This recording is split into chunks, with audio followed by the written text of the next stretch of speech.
traveling anytime soon? You know what, Victor?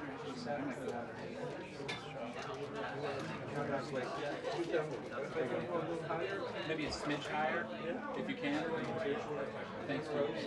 That's perfect. Yeah, thanks. Thanks. You tell me, man. Thank you. I'm gonna be delicate. Actually, that's probably not a bad idea. Thank you. But you want to do the movement, no? Oh, right. Yeah, I'm gonna use that. I want to make sure it doesn't pop up on me. It's locked. Is it locked? Yeah, locked.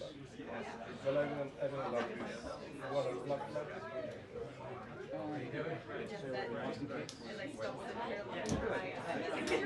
Yeah. This is somewhere in New England. My wife lives in, she's from India, so we go to New England. We're planning to retire in Cincinnati.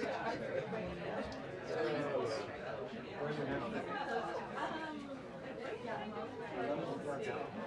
It's busy. Yeah, I know. I deal with it. And every time you see more video, it's a new video. Big city. Yeah. Really? Every week. Oh, I know.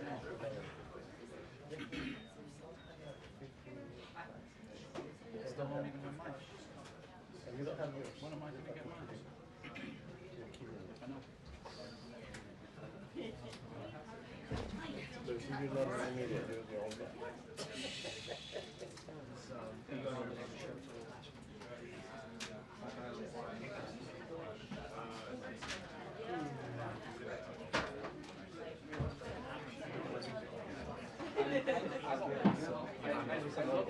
I looked at the shot. It's not going to get me much. Oh, there's much intense.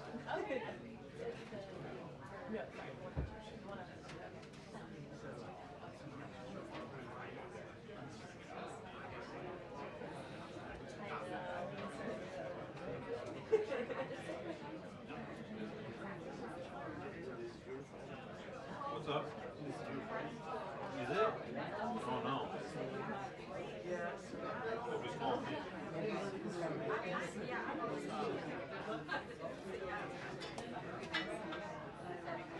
Yeah, Joe, hey, let's talk about it. If you do get it, it's not. I understand. It's just like there's certain. It's just me. It's just a solo project. Yeah. So I'm shooting and editing. So I told my boss, like, I just want the White House full. No, I know. Yeah. They never filmed. So I said the only way I can do it. He said it's for tomorrow. So here's what I said. Monday and Tuesday I shot. Monday and Tuesday. Yeah. Tomorrow I gotta go and cut from Monday to Tuesday stuff there. Yeah. And bring in a ton of material. And by the time I'm done with that cut, your day will be wrapped, and I can start looking at your stuff. And then on Thursday, I can start looking at stuff that you do on Wednesday. And then the same thing for Thursday. Is anybody doing it Friday? She not doing Friday? She's not there. So I need somebody. I said I can only do 2 days show, and I'm going to need support 2 other days, whether it's you or somebody, you know. So I told, I said, we have to figure this out because this is not a one-man issue. My fear is I become de facto do it. I know. Dude, and honestly, just have a conversation. Yeah, I'll talk to him tomorrow. Or even if he calls me later about it, I'm just gonna be like straight up like. And this is like no knock on like anybody, but like, and not a knock on like either. I don't want to do like wrong. I want to do like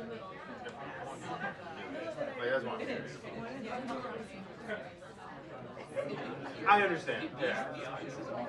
No, I get, and like I think it, like the way you do them, yeah, but it's a thin line of crossing over. Like even like what like Smith's doing, cutting like trailers. I'm like, I'm good, bro.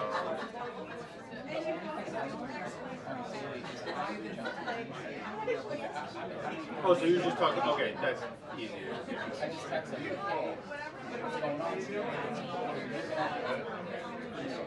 I I think I'm just right. I get different shots. You know, when Dave's looking here, Yeah. people come and go. I try to get a little bit of all of that. I got you. Yeah. That's all it is. It's like setting up events. And then Yeah, and that takes like, you can do that 15 minutes right when you get in. yeah, Pretty much have like build up and then like build up to events, like say there's like a gaggle out there, you can get a lot of that. unless people come in on the driveway. That's the only. That's what I'm saying, yeah. So anyways, dude, we could talk, but Yeah. I want to see the front. what's that, I right? want to see the front. He's done a couple of them. I've done 5. 5 of them. I've got 5 of them. It's, you know, man, it's a mix. It's a mix. Mix with news, and then it's like we wrap it around. You make a bunch of pictures. It's cute, but it's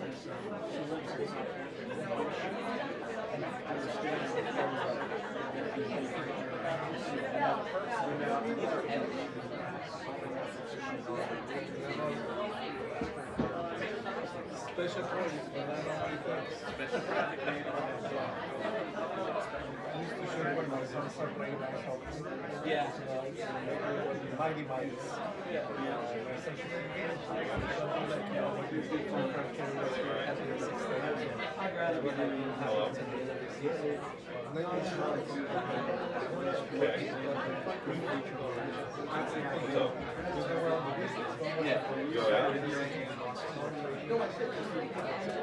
Oh, okay, we'll play there. You all right?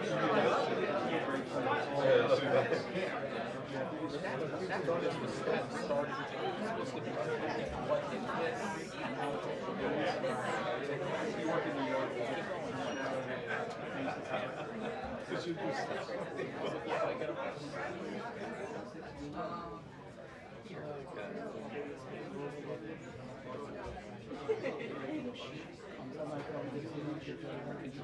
Yeah, there you go. Thank you. Yeah, just like that. Thanks, man. Right there, okay. That's good. Thanks, man. No, you're good.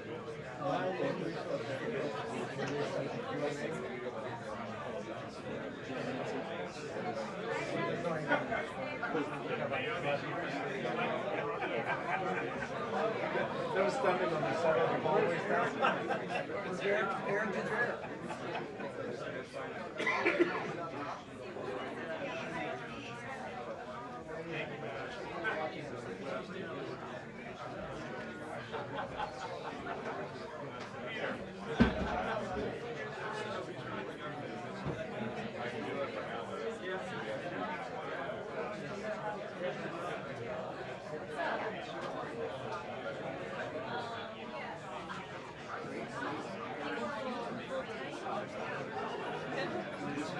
Hey, Joe. Cable's mic's not turned on. Come on in. No, I'll leave it I back. can't. You guys all do. No, sorry. That's the- I can't take my seat to that one. Want me to get it on? Hold on, you got it? This temperature. Kayla. Oh, you got it? No, can you turn it on the button on the bottom of it? Hold it You for hold like it in. 3 seconds. Hold it. Got it. Green light. Green light.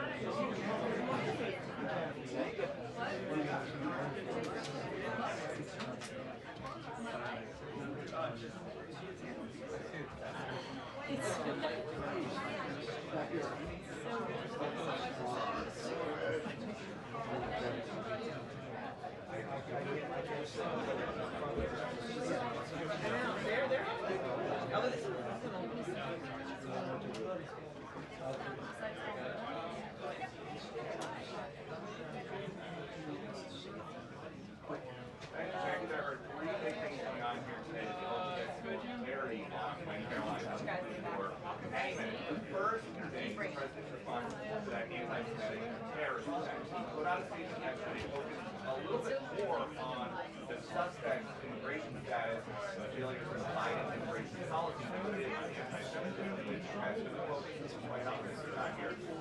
So we hope to kind of pick the brain of that attack and what they learned by the suspect when she comes out. some point, especially over the time, about the way down, because people are trying to secure towards their economic solution. They are also trying to negotiate them away or at least down. You're working on that. And it's third thing is brain changes. What's up, buddy? You take off your last where they have to be able to move Want me to go public? Oh, this. The booth, hey dude, I'm real tight. I'm like, I got very little. Can you move your strap? Here's one for back. I mean, that's not saying it's gonna. Just like, you don't have to take it off. I am. They were like my colleagues, so they're our age.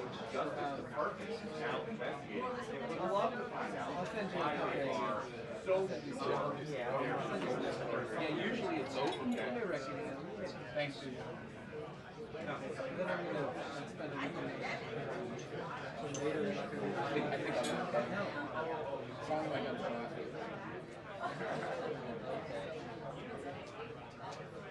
this situation walks in. Yep. Yeah. Be like this. Lake there, yeah. Yeah, no, it's a long, slow transition. You can't get rid of me there. Congrats. Thank you. Yeah, we have the settings in those group chats. Is your favorite? No, I'm not better than this. I know. I feel like they've been trying to get this cause. It's been a years long process. Yes. They thought we didn't have enough. Yes, there you go. It'll be fun. No, it'll be good, right?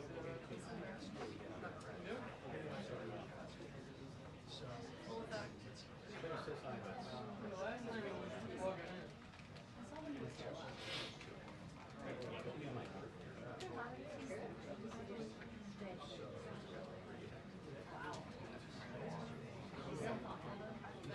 Yeah, no problem.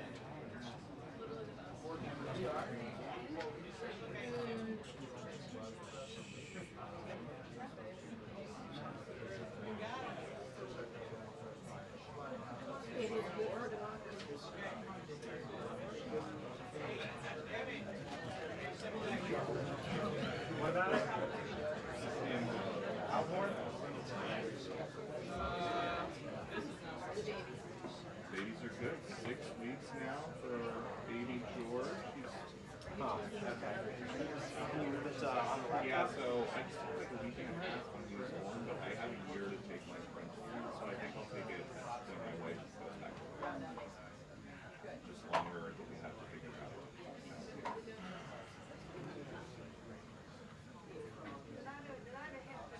Yeah. And the way it'll hang out, it'll need to be I don't think so. Yeah.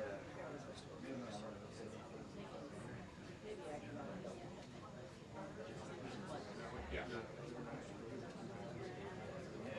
She is doing great.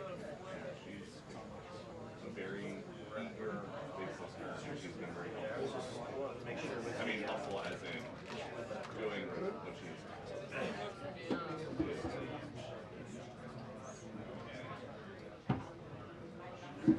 It's been a lot easier when the pool opened. I mean, where the pool opened. slide and let things off. Something where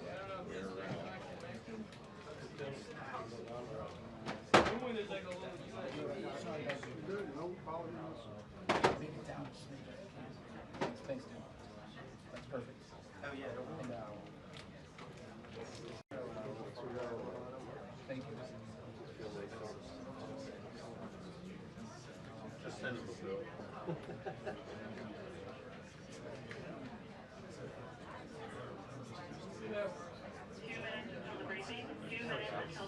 Alright, nice. Yeah, no problem.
He changed the subject to his guns.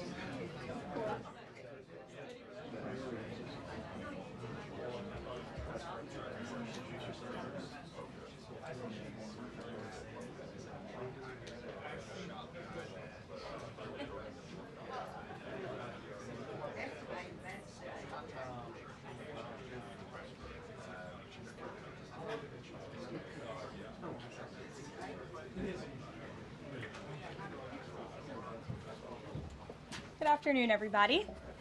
How are you? Good. It's good to see all of you. I want to start by addressing the horrific act of violence that took place on Sunday in Boulder, Colorado. President Trump and the entire administration's hearts go out to the victims, and they are in our prayers during this unimaginable time. According to reporting from Fox News, the alleged attacker admitted in an interview that he wanted to kill all Zionist people and had been planning the attack for over a year and would do it again if he could. This monster used a makeshift flamethrower and Molotov cocktails to light Jewish Americans on fire in an attempt to burn them alive. The victims at the incident location in Boulder were there to rally in support of Israeli hostages who remain in Hamas captivity. 12 were injured, including a Holocaust survivor. This is pure evil. The Department of Justice has already filed federal hate crime charges against the alleged perpetrator, and he will be held accountable to the fullest extent of the law. This tragedy is a sobering reminder of the consequences of the Biden administration's failed policies.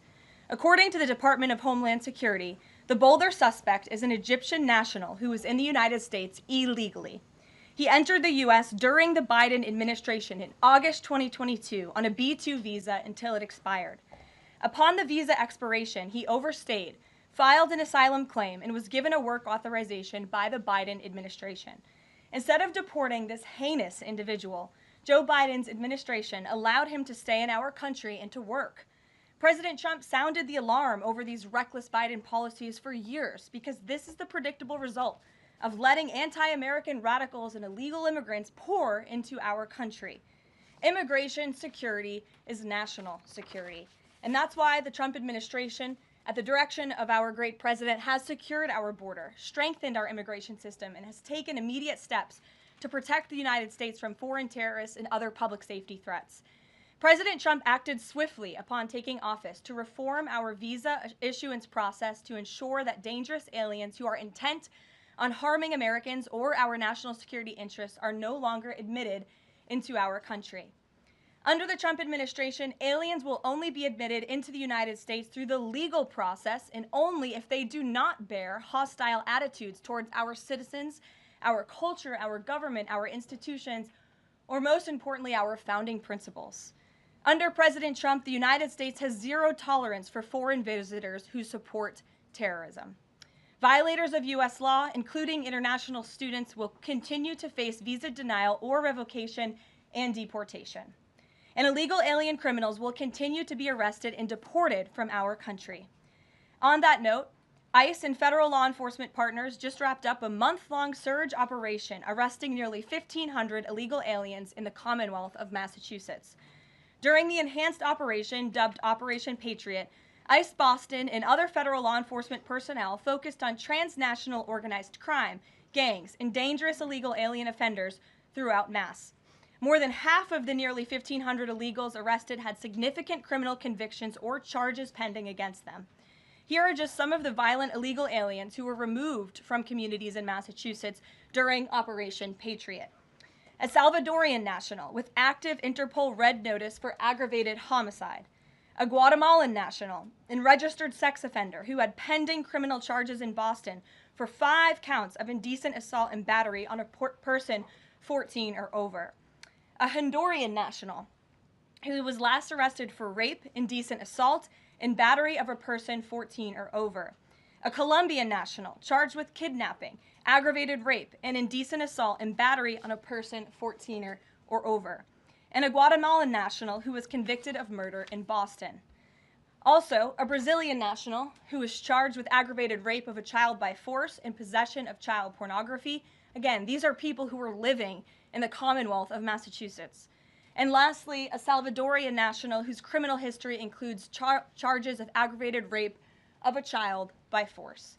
I don't think anybody in this room wants these types of heinous criminals in your communities. And it's thanks to this administration that they are being removed from our country. When Democrat-run jurisdictions released violent illegal alien criminals back into communities after making arrests instead of turning them over to federal immigration enforcement like they should, those Democrats are putting law-abiding Americans at risk. And these insane policies force law enforcement officials to make much more difficult arrests that put their lives, our law enforcement lives, in jeopardy. President Trump is incredibly grateful for our heroic officers on the front lines getting these violent illegal alien invaders out of our communities. Law and order is back in America under President Trump. And on that same note, there are new crime statistics that show crime is plummeting. In fact, Politico summed it up like this. Murder rates are tumbling across the U.S. in 2025. Homicide stats are down at least 20% over last year. And we could be on course for the lowest number on record. With President Trump in charge, the days of criminals being put over victims are over.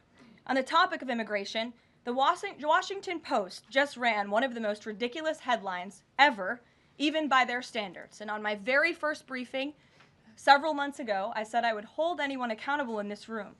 The Washington Post actually had this headline, "The Mysterious Drop in Fentanyl Seizures on the U.S.-Mexico Border." How is this mysterious? There is no mystery about why there is a decrease in fentanyl coming into the United States. This administration's strong border policies are the reason there has been a decrease in fentanyl trafficking. His strengthened relationship with Mexican President Sheinbaum and all of the measures he has been taking to deter illegal human and drug trafficking at our United States southern border is the reason for plummeting fentanyl seizures at the U.S. border. There is nothing mysterious about that, and we'd like to see the Washington Post update their headline accordingly. This is clearly trying to intentionally manipulate the minds of Americans, and I think the American people understand why there's been a fentanyl drop. In our office responded to this inquiry. We provided a whole host of the reasons that fentanyl seizures at the southern border have dropped, and the Washington Post refused to run them, and that's despicable. In other news, positive economic reports continue to flood in. Inflation dropped to 2.1% in April. Personal income increased 0.8% in April. So inflation is down and wages are up. That's almost triple the expectations and against the doubts of nearly everyone in this room. And we also saw the largest monthly decline in the trade deficit on record as a result of President Trump's very powerful tariffs. Lastly, the price of eggs has dropped more than 61% since President Trump took office in January. I remember my very first briefing, I was asked about the cost of eggs.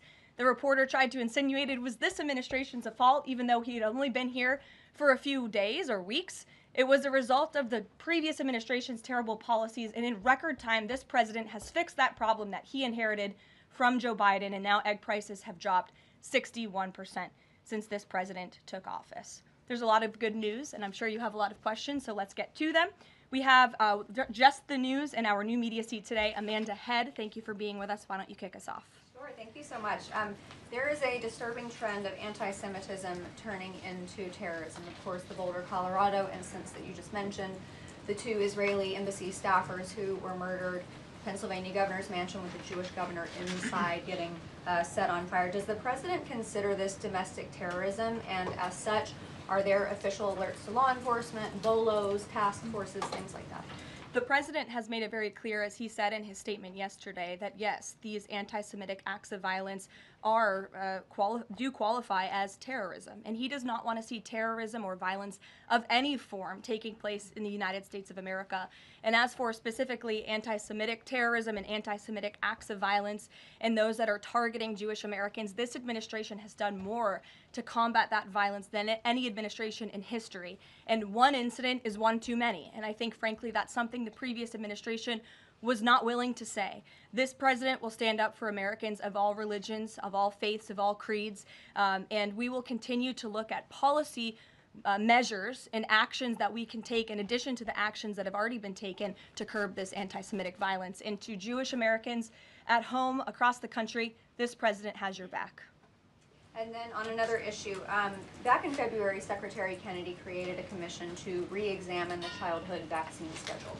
But there are still states outstanding like California, Connecticut, Maine that are not allowing any religious exemptions for kids not only to go to school but to participate in sports and extracurricular activities. Would the president want to see religious exemptions allowed across all 50 states? And how do you enforce that, especially with states like California that are already defying the president on the men and women's sports issue? Generally speaking, I know the president supports religious exemptions for families when it comes to vaccinations. As for the instances in those specific states, I'll have the administration and the White House look into it and see what executive action, if any, we can take on that front. Thank you. Kelly. Good afternoon. We're now in hurricane season, and obviously there is great concern every year about the potential for that. Can you speak to how the president is planning to have the level of support, should it be needed, to be as it has been with a reduction in the workforce? And is he still comfortable with Administrator Richardson, who had talked, whether joking or not, about not being aware of a hurricane season for this country? What is the president's level of briefings on what may be required? If you could give us kind of an overall update on that. Sure. Well, of course, we know that we are into hurricane season now, and I know FEMA is taking this seriously, contrary to some of the reporting we have seen based on jokes that were made and leaks from meetings. But Secretary Kristi Noem and the FEMA leadership are all over this. They are committed to ensuring that federal resources and tax dollars are there for Americans in need, and the president continues to review requests for emergency aid and carefully considering them. However, this president has made it clear we're not going to enable states to make bad decisions with federal tax dollars and then have the federal government later have to bail these states out. We want to see states be responsible with their tax dollars to do as much as they possibly can, and then the president will deeply and thoughtfully consider any requests for federal aid that come to his desk. And I think some of the media reporting we've seen on this is frankly sloppy and irresponsible. There are serious people who are taking this issue seriously, starting with the president himself, who, as you know, on his first domestic trip back in office, visited both North Carolina and California, both of which were, of course, hit by natural disasters when he wasn't even president, but he took ownership of that and visited those places and those people immediately. Is it Brian? About hurricane season appropriate, though, now that this is serious business, as you talked about? It's serious business, Kelly, and I'm not going to engage in such fodder with a question like that. Brian? Thank you, Caroline. Reuters was reporting that there is a letter that is meant to be sent to other countries, which would give these countries a deadline of Wednesday to produce their best offer on the trade matter. Why does the administration feel the need to send this letter? And I have one more follow-up on trade. Sure, I can confirm the merits and the content of the letter. USTR sent this letter to all of our trading partners just to give them a friendly reminder that the deadline is coming up. And they are in talks. Ambassador Greer, Secretary Bessent, Secretary Lutnick are in talks with many of our key trading partners around the globe. As you know, Brian, I know the Wall Street Journal has covered this quite heavily. And they continue to be engaged in those discussions. And this letter was simply to remind these countries that the deadline is approaching and the president expects good deals, and we are on track for that, I will emphasize. On the trade side, though, when the deal with the United Kingdom, there was this idea of a reprieve on the auto tariffs. Is the president looking to do another similar deal on the sector-by-sector reduction in tariffs, or is this more going to be deals related to the reciprocal tariffs that were announced months ago? Well, as I've said previously from the podium, and the president has discussed as well, each country has unique advantages, unique challenges to it based on their markets and what they export to us and what we export to them. And so that's why the president smartly advised his trade team to engage in tailor-made deal making. And we saw that with the United Kingdom, and we will see that with other countries as well. Kate. Does the president support the Senate moving forward with a bill imposing heavy sanctions on Russia? Look, the president has spoken about his position on sanctions on Russia. He has smartly kept this as a tool in his toolbox if necessary, but I think the Senate and everyone on Capitol Hill respects the president as the commander-in-chief for a reason. And as you know, Russia and Ukraine engaged in direct talks yesterday. That was at the encouragement of this president when he spoke to both leaders of both countries. via phone just a couple of weeks ago. And so I would just like to remind everybody how far we have come in just 4 months. I mean, it was inconceivable last year at this time for Russia and Ukraine to be engaged in direct talks. And it's because of the president's insistence and determination to get this war to an end that these countries sat down yesterday. So he's willing to use sanctions if he needs them, and the Senate and the Capitol Hill understand that the president is the commander-in-chief and he's leading United States foreign policy as he should. Iran, the president said that the U.S. would not allow for any uranium enrichment, but the proposal offered to the Iranians reportedly allows for low levels of enrichment. Can you explain that discrepancy? I'm not going to comment on alleged details of the report. We're not going to negotiate through the media out of respect for these ongoing discussions and negotiations that Special Envoy Witkoff is leading. The president made his position very clear on Truth Social last night. In fact, it couldn't be any more clear, and I would reiterate that's his position. Special Envoy Witkoff sent a very detailed and acceptable proposal to the Iranian regime that the president hopes they will accept. And if not, they will face grave consequences, as the president himself has reiterated. Sure. Thanks, Caroline. You're welcome. A couple of things, if I may. Firstly, can you confirm whether or not President Trump is going to be going to the NATO summit in The Hague later this month? I can confirm he will be going to the NATO summit, yes. Great, thanks. And another question on the Netherlands, in fact. Just wondering if you have any reaction to the collapse of the Dutch government there after the anti-EU and anti-Islam leader Geert Wilders, who's been described as a Dutch Trump, pulled out of the government there. I don't have a comment on that, but certainly we should and we will get you one, okay? Thanks. You're welcome. Brett. Thanks, Caroline. I wanted to ask, a couple days ago, the president announced that he was withdrawing the nomination of Jared Isaacman to lead NASA, citing a thorough review of prior associations. I wondered, why did this review happen just now, after the nominee was so far into the process? And can you explain the president's thinking on who he might choose? Look, the president reserves the right to nominate individuals to key administration posts. He also reserves the right to remove those individuals if he chooses, just like he reserves the right to fire anybody in the executive branch that he wants. And so a new replacement for NASA will be announced very soon, as the president himself said. Was there something in particular that came up that caused the president concern with this nomination? The president wants to ensure that all of his nominees are aligned fully with the America First mission of this administration. And again, he will be announcing a replacement very soon. Andrew, go ahead. Thank you, Caroline. You're welcome. It's been just about a month since President and Prime Minister Starmer announced... I can't see you all the way back there. Phil's head is in the way. Well, he's very tall. There you go. So it's been just about a month since Prime Minister Starmer and President Trump announced that the U.S. and U.K. had reached a trade deal, or at least a framework for a deal. Now there are at least some conservative MPs in London who are complaining that Parliament has not yet seen the text of any deal. So I'd like to ask you from this side of the pond, is there a text for the deal ready to be released, submitted, and if not, when can we expect it? And then I have one more. There's most definitely text with this deal. There is language that this side has seen. You'll have to ask the UK Parliament why they haven't seen it from their own government. I obviously can't answer that question. And on Jonathan, Caroline, one more on Ukraine, go ahead, please. Jonathan. Sure, go ahead. On Ukraine, it's been a couple days since Ukraine made that audacious drone strike on Russian airfields. The president hasn't said a word about it, and usually he's not shy about making his thoughts known on the war, or it's not bad, on the war or any other subject. What have you heard from him on this audacious drone strike? Is he surprised? He said that Zelensky didn't have the cards when they met in the Oval Office a few months back. Does Zelensky possibly have some cards that the president hadn't known about? Look, the president's thinking on the Russia-Ukraine war as it stands, I spoke to him about it just this morning, is he remains positive at the progress that we've seen. Again, he urged both leaders to sit down and talk directly with one another, and they did that. Russia handed over a memorandum of peace, or a peace plan, or a suggestion of one, I understand, to the Ukrainian side. They also agreed upon the exchange of prisoners or hostages from each other's countries. So he remains positive about the progress that we're seeing, but he also is a realist, and he realizes these are two countries that are at war and have been for a long time because of his predecessor's weakness and incompetence. So he's working hard to solve this conflict, and that's where his mind is right now on it. Jonathan, go ahead. Thank you.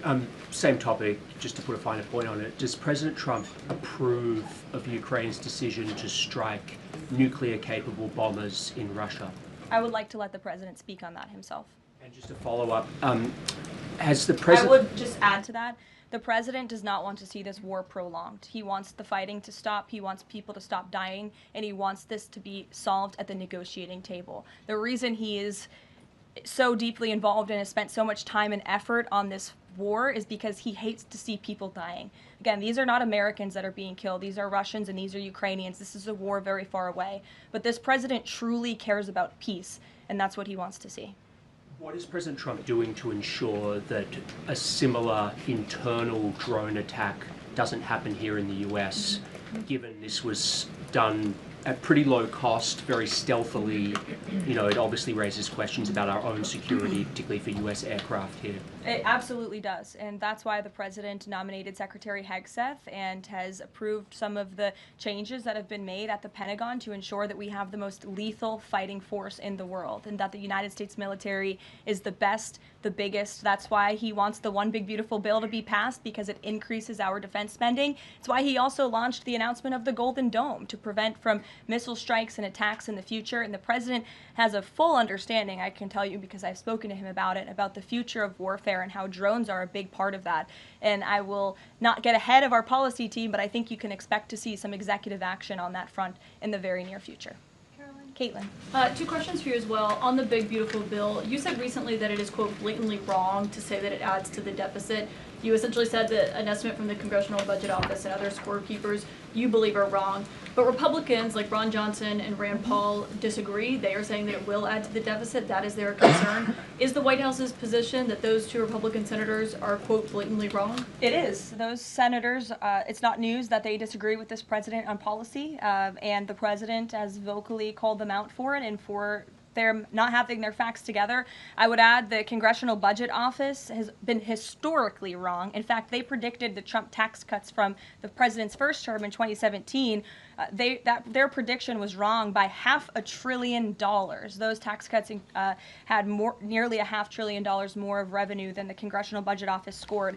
And I would also point out, I don't think many people know this, there hasn't been a single staffer in the entire Congressional Budget Office that has contributed to a Republican since the year 2000. But guess what? There have been many staffers within the Congressional Budget Office who have contributed to Democrat candidates and politicians every single cycle since. So unfortunately, this is an institution in our country that has become partisan and political, and we are very confident in our own economic analyses of this bill.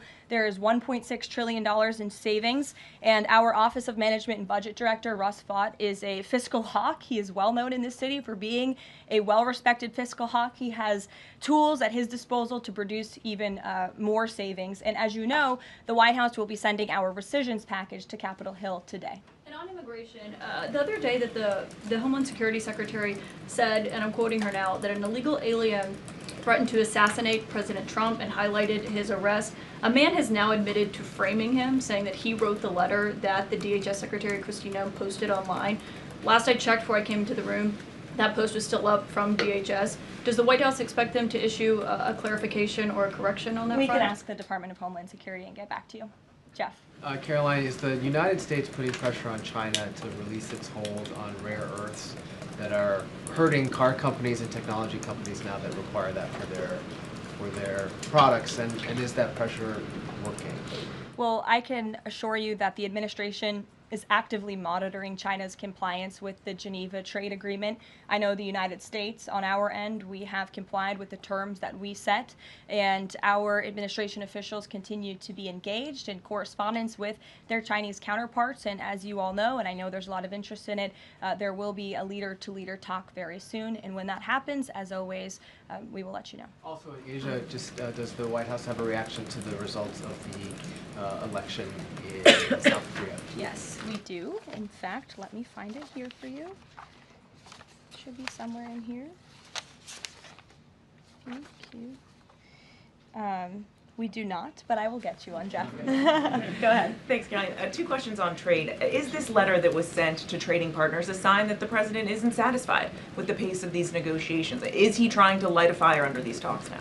Well, look, the president has been very direct to our trading partners in his conversations with them, with foreign leaders directly, that they need to cut deals with the United States of America. The tariff agenda of this president, he believes very strongly in it. And as you've all seen, he's unafraid to use tariffs to protect our industries and protect our workers. But he wants to see these tailor-made deals be signed. And I will tell you, of course, I never want to be the one negotiating with the press about these internal discussions and deliberations. But our team, who is deeply involved in this, sees these deals moving in the right direction. In fact, Ambassador Greer is in Paris right now meeting with many of our trading partners. So we should still expect this flurry of deals in the next 36 days, and the plan is still for those full tariffs to go back into effect on July 9th. The plan is for the announcement of these deals to be made very, very soon, yes. Sure. Thank you, Caroline. You're welcome. So Governor Whitmer confirmed that she spoke with President Trump about the possibility of pardoning the plotters against her, the kidnapping case. She didn't give us an idea of what the president's reaction was to that. Do you have any information about what he said? Well, I won't reveal the president's private discussion unless he gives me liberty to, but I will reiterate what he said publicly when he was asked by one of the journalists in this room in the Oval Office a couple of weeks ago about the pardons. He said it's something he would look at, nothing more, nothing less. Haley, go ahead. Thanks, Caroline. And then to Kelly next to you. Thank you. When it comes to the leader-to-leader call with Xi Jinping this week, what is the president's expectation of this call? Is he looking for concrete outcomes out of this, or is he looking to kind of warm relations as these trade talks are ongoing? Well, President Trump and President Xi have shared a respectful relationship throughout the years. And again, I won't get ahead of the president on that call, but as always, after, you'll hear directly from the president or from myself or someone else here at the White House. Kelly. Caroline, thank you. I want to get back to the anti-Semitic behavior that's been going on college campuses, as well as recently in Boulder, Colorado. The president, as you know, has the White House Faith Office, the Religious Liberty Commission, as well as the Anti-Task Force on anti-Christian bias, which includes anti-Semitism. From a whole of government perspective, and the president has already mentioned how he hates these kinds of acts that have been going on, can these entities and these agencies work together with the president to put out a proactive campaign to help people stop the hate?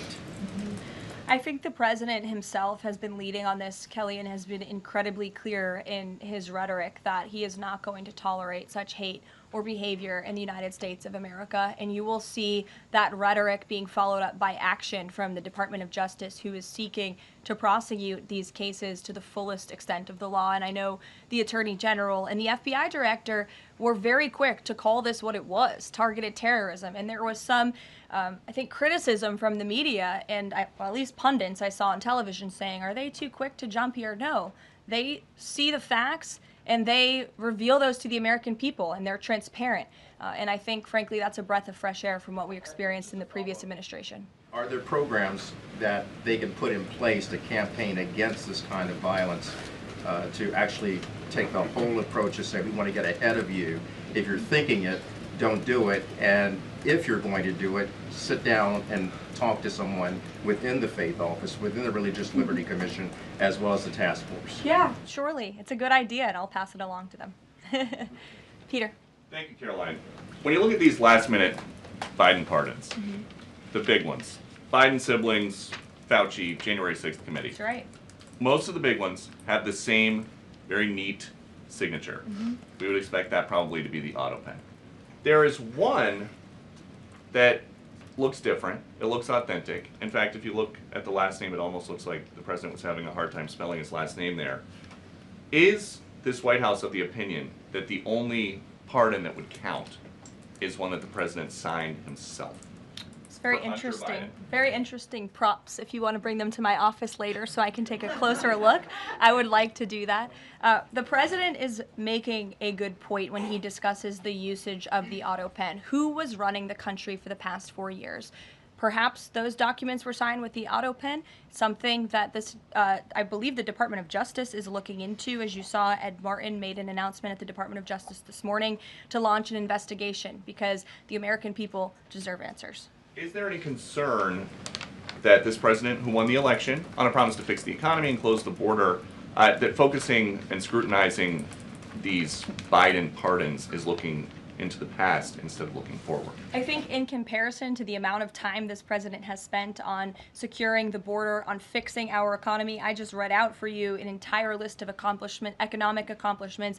Look at the border numbers, look at the time and effort he's divulged into solving the global conflicts abroad. It pales in comparison, but it still, nevertheless, is a very important issue. And it was a huge issue that sent the president back to this White House. The Americans saw with their own eyes a mentally incompetent president, and they want answers for that, and the president believes they should have And them. something that just crossed, Caroline, how mad do you think President Trump is going to be when he finds out that Elon Musk said, "I'm sorry, but I just can't stand it anymore. This massive, outrageous, pork-filled congressional spending bill is a disgusting abomination. Shame on those who voted for it. You know you did wrong. You know it." Look, the president already knows where Elon Musk stood on this bill. It doesn't change the president's opinion. This is one big, beautiful bill, and he's sticking to it. Tamara. Thank you. The National Security Council was reorganized, or some staffing changes were made the Friday before Memorial Day. I'm hoping you can explain sort of the new structure, what the structure is of the National Security Council, what the goal is in terms of staffing levels. You know, what is the new National Security Council mode? Well, as with everything in this White House, it is a top-down approach. The president is here. He is president. He's not an auto pen like the previous president was. He's very much involved in literally every policy discussion and decision that takes place. And we felt it was best to reorganize the National Security Council to respond to that top-down approach that we have here in this White House, and to streamline the efficiency and the effectiveness of the National Security Council. And I would add that Secretary of State Rubio and now National Security Advisor Rubio is doing a tremendous job at leading the National Security Council. He knows the president. He understands where the president is on these issues. He's great to work with here at the White House. I can tell you that. I appreciate seeing him a lot more in the building. And he and the president and the entire National Security Council, who's made up of great patriots who love this country, are doing a tremendous job on the many conflicts around the world that this administration inherited. Is there a goal staffing level? I'm sorry? Is there a goal for the staffing level, like the number of people who would be in this National Security Council? We just want the National Security Council to be as efficient as possible, and if staffing needs are necessary, I'm sure Secretary Rubio would not mind hiring people if necessary, but again, we've been working with them day in and day out, and they're chugging along and doing great work. Sure. Thank you, Caroline. Two questions, if I can. President Trump got involved himself in presidential election in Poland by supporting a conservative candidate who ultimately won. Yeah. What does it mean for the future U.S.-Polish relations? What's likely to change? Well, I believe the president is obviously pleased to see the result of the Polish elections. He met with Karol Nawrocki, if I'm pronouncing that correctly. Yes, Nawrocki. Okay, thank you. I appreciate your insight on that. He met with him at the White House, and he told him, you're going to win because you support common sense. And he supported strong borders in Poland. He supported an end to the woke, radical DEI stuff that we've seen not just here in the United States, but really take over Europe and, frankly, the whole world. He was very outspoken about that.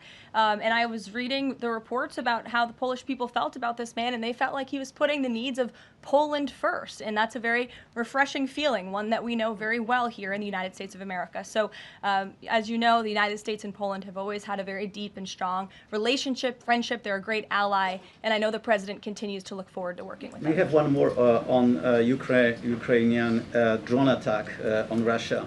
Was President Trump informed in advance by Ukraine that the attack is coming? He was not. Carrie. Caroline, so I just want to go back to the issue on the anti-Christian bias as well as issues on anti-Semitic issues. Senator Grassley just put out a report saying that the FBI files have shown that the Catholic group targeting was way more prevalent within the FBI during the Biden era than was previously shown, as far as former FBI Director Christopher Wray was putting out there during congressional testimony. Can you discuss here what President Trump would like to see in terms of consequences within the FBI as far as those who were involved? Also, the second question, if the DOJ finds that the auto pen was used by President Biden, should those actions that were used with the auto pen, should they be null and void? I'm not going to get ahead of the Department of Justice's investigation into the usage of the auto pen. And again, the question is not, was the auto pen used? It's whether or not the President of the United States knew it was being used, and if not, who was using it in his name, which is clearly illegal behavior. Deanna. Thanks, Caroline. One on foreign policy, one domestic, if I can. Sure. On foreign, just speaking to the president's Truth Social post about Iran recently, saying that there will be no uranium enrichment. Is he saying that that's a red line for him, or no? I already answered this question. The president's been very clear about where he stands on that. Okay, and then on domestic, there is a report that Laura Loomer met with the vice president today. Can you speak to her relationship with the administration and if she's informally advising in any way? She is not. I do know she met with the vice president. As for what was discussed in that meeting, I would defer you to his team. Thanks, Caroline. I had one question on anti-Semitism, one question on China. So for years, radical leftists and Islamists have been calling for to so-called globalize the Intifada. Do you believe this is a call for violence against Jews? And do you think these attacks on Jews around our country is what globalizing the Intifada looks like? I don't want to speak to the merits of those claims without looking into them, but as I said, any violence against Jewish Americans will be prosecuted to the fullest extent of the law. Absolutely. And also, Secretary of State Rubio made an announcement saying he'll be revoking visas of certain Chinese students, including those with connections to the Chinese Communist Party. Does that include sons and daughters of politicians, presidents, and chairmen? Again, Secretary of State Rubio has the right to revoke visas, and he made the announcement that the State Department will begin to aggressively revoke those visas of Chinese students who are in our country, namely those with Chinese Communist Party ties, or those who could be a threat to our national security and the interests of the United States. To both of you, go ahead and then back to you. Thank you. There are now reports that Israeli forces are firing on Palestinians trying to get aid from the Gaza Humanitarian Foundation. Up to 20 people, according to the Red Cross, have arrived to the hospital that they've set up with gunshot wounds, have died from them. Is this administration aware of these? And I mean, what is being done to address this situation? The administration is aware of those reports, and we are currently looking into the veracity of them because, unfortunately, unlike some in the media, we don't take the word of Hamas with total truth. We like to look into it when they speak. Unlike the BBC, who had multiple headlines, they wrote, Israeli tank kills 26, Israeli tank kills 21, Israeli gunfire kills 31, Red Cross says 21 people were killed in an aid incident, and then, oh wait, they had to correct and take down their entire story, saying we reviewed the footage and couldn't find any evidence of anything. Oh. Okay, so we're going to look into reports before we confirm them from this podium or before we take action, and I suggest that journalists who actually care about truth do the same to reduce the amount of misinformation that's going around the globe on this front. John. About the change in the leadership of the organization, what does that mean going forward, and why so early on is this happening? What organization? The Gaza Humanitarian Foundation. Well, look, this was a creative idea that the president called for to get aid into the region. These people were desperate and starving, and the president didn't like seeing imagery of that, and he wanted to ensure that aid was brought in with the approval of Israel for understandable reasons. We will never forget the brutal attack on October 7th. And again, this is something that the previous administration was unwilling to put the time and effort into doing. John. Thanks a lot, Caroline. I want to bring it back to the way you began your briefing, talking about the president's mass deportation program and his priorities. 40% of crop farm workers in the U.S. are undocumented, and that's according to the Agriculture Department. Do they have a carve-out in terms of the president's mass deportation program? The president and the Trump administration have been very clear. If you are in the country illegally, you are subject to deportation. Is there any concern that, given that large number, if that number is correct, 40% of crop farm workers being undocumented, that could impact the food supply here in America if those individuals that obviously help pick crops all across the country are deported en masse? Again, this administration is focused on deporting individuals who are in our country illegally. It's something we have to do. We cannot allow the previous administration's invasion of our country of illegal immigrants to continue. We just can't have it. And this is a law and order president. As for our farmers and their concerns, they have a president who has their backs and listens to their concerns and hears them. But we also have a legal pathway to come to this country and work specifically for agricultural work. So there's a legal way to do it, and we encourage that legal pathway, and we're currently working on strengthening our legal immigration system for that reason. Sure. Thank you, Caroline. I just wanted to follow up on your statement last week regarding the Maha report. Sure. You said that there was, you said, I understand there were some formatting issues with the Maha report that are being addressed, and that report will be updated.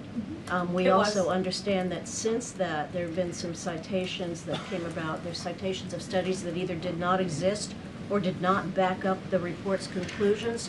So when you were referring to formatting errors, is that what you were talking about, or was it, could you just explain that?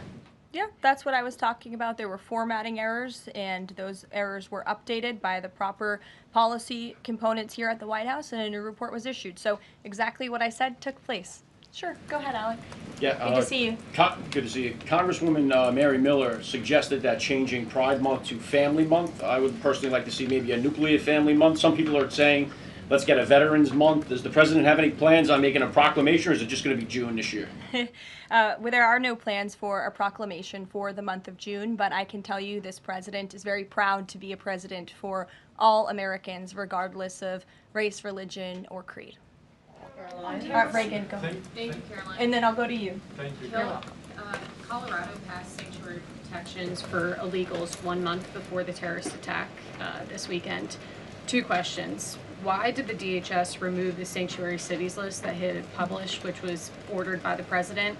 And then what is the administration going to do to further crack down on sanctuary jurisdictions to prevent attacks like what happened in Colorado? Sure. The Department of Homeland Security will be issuing a new list of sanctuary cities, an accurate list of sanctuary cities. As for what we're doing to crack down, the president has signed various executive orders and has directed the Attorney General to prosecute state and local officials who are not complying with federal immigration authorities and, most importantly, federal immigration law.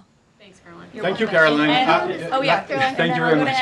Go ahead. So, does the president take calls from foreign leaders on the tariffs on steel and aluminum? Does he still intend to double them tomorrow morning?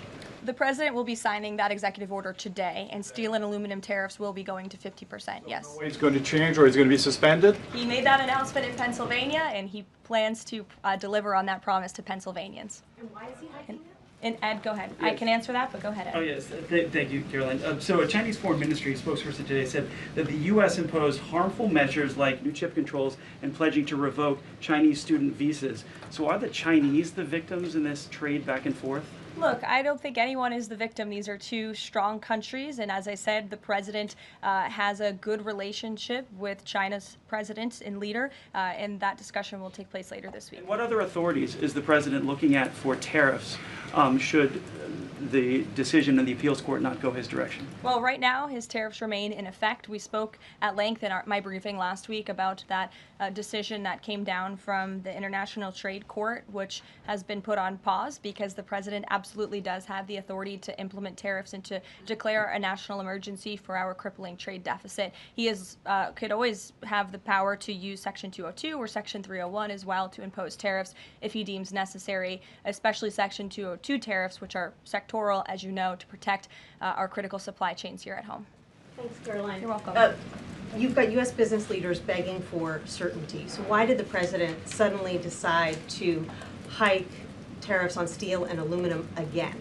You also have U.S. business leaders begging to meet with this president and begging to come to the White House to talk to him because they know that he is a negotiator in chief, that he's making good deals on behalf of the American worker and the steel worker, in particular when it comes to the steel and aluminum tariffs, which he discussed in his speech at length at Pennsylvania, and the need for them. And I would just add, I was at that speech on Friday with the president, and there were 2,000 steel workers and their families in the room. many of them wearing their hard hats. I spoke to one backstage who said this is the greatest thing that has happened for that community in Pittsburgh, Pennsylvania in 60 years, because this is a president who doesn't just talk the talk, he walks the walk too, and he's delivering on his promises to bolster our steel and aluminum industries in this country and to protect those jobs. If not for this president, that steel plant in Pittsburgh, Pennsylvania would have closed. Those jobs would have been lost, and the president saved that company, he saved those jobs, and he's saving that community, and that's the intention of the steel tariffs, which he will sign later this afternoon. Thank you very much, everyone. We'll see you later.